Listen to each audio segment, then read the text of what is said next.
Hey, what's up, y'all? This is Randy Mack, your friendly neighborhood poet, coming to you again from the San Francisco Bay Area, up here in Alameda, California.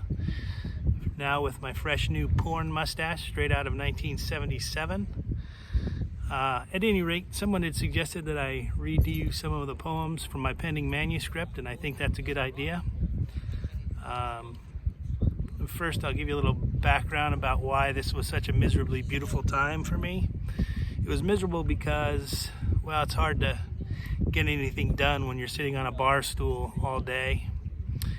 And it was beautiful because, well, bars are beautiful, and 30-ounce mugs of ice-cold beer are beautiful, and the bar girls who were serving me the beer were beautiful.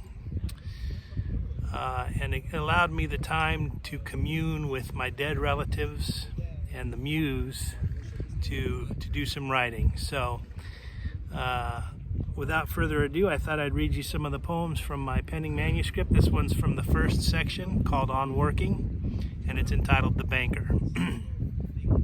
It's hard to find the will to shave. Brushing my teeth is a pointless chore. I shower, but even that seems like folly. I do not work in the fields or in the coal mines or deep in the sewers. I work in an air-conditioned cube at the bank. I do not sweat or gather grime. I just sit there cleanly making money move this way or that, my jaw moving up and down and side to side, my eyes blank and cloudy. I am a banker.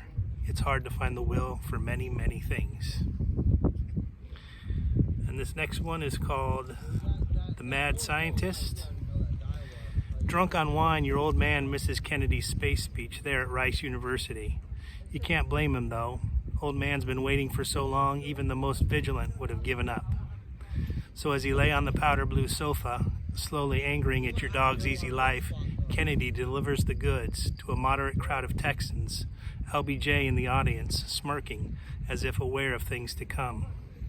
Old man, wake up, you want to say, but you also want to let the bugger lie there, sleep it off. Wake up at noon the next day and see it in print, his idea made word fresh off the president's lips. Yes, let him wake up queasy and slow, gagging at his toothbrush, as this transistor radio says something about the moon. Let him drop his guts in the hallway as he rushes to the kitchen for the paper, and, as he grabs it out of your hands, knocking over your bowl of cereal, look up at him and remember that face, glorious and smiling, crazed as the day you were born. Thank you. And this final one is a love poem from my section called On Loving. It's called If I Were Mayor. And it goes something like this. If I were mayor, I would draft an ordinance making you my only citizen. And I would appreciate you so much that I would never tax you. And I would let you ride around town in the fire truck, sirens on. And I would make sure the diner downtown had a ham sandwich named after you. And every weekend there would be a parade in your honor.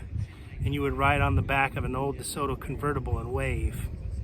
But the car would have to drive itself because I would be marching alongside, banging a big drum or showing off on horseback while doing rope tricks and playing the harmonica.